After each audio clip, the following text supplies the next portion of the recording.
Hello guys, welcome back to my channel. In today's video I'll be sharing with you guys a wonderful boom and crash strategy, a strategy that you can use to grow your small account, be it a $10 or even a $5 account. Okay, so before I do that, I'm going to quickly share with you guys the setting for this video.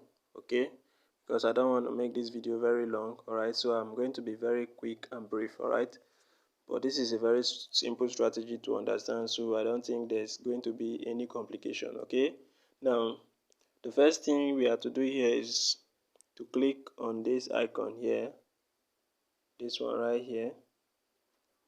Okay, so after clicking on that icon, now you can see here that we have the moving average first. Alright, so before you add the moving average, you're going to click on this icon. So after clicking on that, you search for the moving average. Alright, so now these are the parameters for this particular moving average. Alright, so the first thing here is the period, which is 20. The shift you can see is 1. The method, linear width, the apply to is close. Under the style we have 3 pixel and the color is blue. So after that you click on save and we are done with the main chart. Now for the indicator window 1, you have to click on this F icon again. You search for the relative strength index, which is this one. You click on it. You can see here you make the period 1. The apply to is open.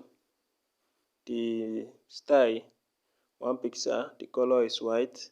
Now these are the levels. Before you add the levels, you have to click on this icon here. Alright, then you add like 4 levels. Now the setting you can see here is 15. Here is here the first one is 85, the second one is 15, the third one here is 90, and the last one here is 10.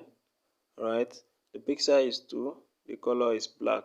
Alright, after that, after doing that, you click here, you go back and then you click on save. Right, that is that for the relative strength index. Now under the relative strength index, alright, so when you add the relative strength index, the indicator window 1 will be formed. So you have to click on this second icon now in order to add the moving average under the relative strength index. Okay, hope you understand. Now after doing that, you click on you search and click for the click on the moving average. Now here you can see the period is 10, the shift is 1, the method is linear width, right, the apply to is close. Now under the style we have 3 pixel and the color is blue, but you can use any color of your choice. So after that you click on save. The moving average will be added under the relative strength index. Alright, now we are done with the indicator window 1. For the indicator window 2, you are still going to click on the first F icon here. Alright, and then you search for relative strength index again. Okay, now you can see here also the period is 1, the apply to is open, the style 1 pixel, the color is the color of your background, mine is white, and now the levels is a little bit different from the first one. You can see here is 80, 20, 90, and then 10. Alright, the pixel is also 2, color is black. You go back and then you click on save.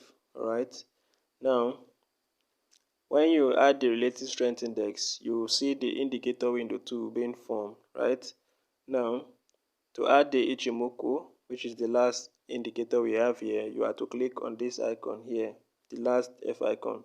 Alright, and then you search for the Ichimoku. So after searching and finding the Ichimoku, you click on it. You have to set your parameters to be the same as this one. Alright, you can see here all is 9. Right, then you click the fill it up. Alright, so we are done with that. Now for the styles, you have to make this 4 pixel, this one 4 pixel, the color black, and then the remaining one you make it 1 pixel and the remaining color you make it white, which is the color of your background. Alright, so if you're using a black background, you make it black. Alright, so remember this 2 is 4 pixel and the remaining 3 here is 1 pixel. The color is white. Right, it's as simple as that. So after that, you click on save, you go back, you are going to have a screen like this one. Right, going to have something like this. Now this is a very simple strategy to understand. Right, it's a scalping strategy. We are using this strategy to take candles, the small candles from the market. All right, not catching spike. All right, for the zoom level, you have to zoom out completely and then you zoom in twice. 1, 2. This is the zoom level for this strategy.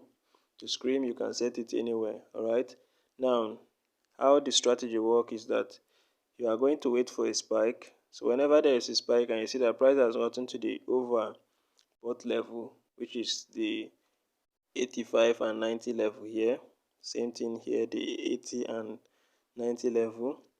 Right, so once you see that the blue moving average is touching the overbought level here, you also confirm on the indicator window 2, which is the second one down here, and you need to make sure that the Ichimoku is also touching it. All right, you must make sure it's touching. You must be sure it's touching, okay, before you can now check the main chart, and then you wait for the crossing to happen on the main chart. All right, once you see price cross the candlestick close below the blue line on the main chart, you have to go in for 5 candles. All right, you have to go in for 5 candles. All right, it's as simple as that. Let me show you another example again. Now you see the way it is fluctuating here, going up and down. This is not a good trade for you. All right, make sure you concentrate on the indicator window 2, the Ichimoku. It's the one that is going to give you the accurate signal. All right, so you concentrate on that one. Now you can see this one is touching and it's not fluctuating, it's not going up and down. Right, you see I'm moving my screen, you see the way it is, it's touching, it's not going up and down. All right, so this is the type of trade you take. All right, make sure the beginning part you see it is touching, it's not going up and down here. All right, you see how it is. Now in this kind of situation, you make sure the both sides are touching, they are both in agreement. Now on the main chart, you wait for the crossing to happen and then you take your 5 candles. All right, after taking your 5 candles, you wait for the next opportunity. All right, so this strategy, it also applies on crash 1000. All right, so you have to use the strategy on crash 1000 and boom 1000 only. All right, these are the two I recommend you use the strategy on. Okay, and make sure you stick to 5 candles. All right, don't take more than 5 candles. If not, there are times you are going to mostly succeed with taking more than 5 candles, but the spike will just come unexpectedly. So it's safer you take 5 candles. All right, with that you are going to be safer. All right, so now all that is left for you to do is to go and backtest the strategy. Backtest it on your demo account, see how good it is, see if it's working for you, and then that is when you should go in with your real money. Okay, make sure you backtest, don't just take my words for it, you do the testing yourself and see how good it is. All right, so I think that is going to be all for this video. For those of you coming across my channel for the first time, please make sure you do subscribe, click on the notification bell so that whenever I post a powerful strategy like this, you are going to be notified immediately. Please make sure you do like the video. Alright, make sure you give this video a thumbs up if you are really getting value from it. Alright, so I think that's going to be all for this one. I'll be seeing you guys in the next video. Thanks for watching. Silver out.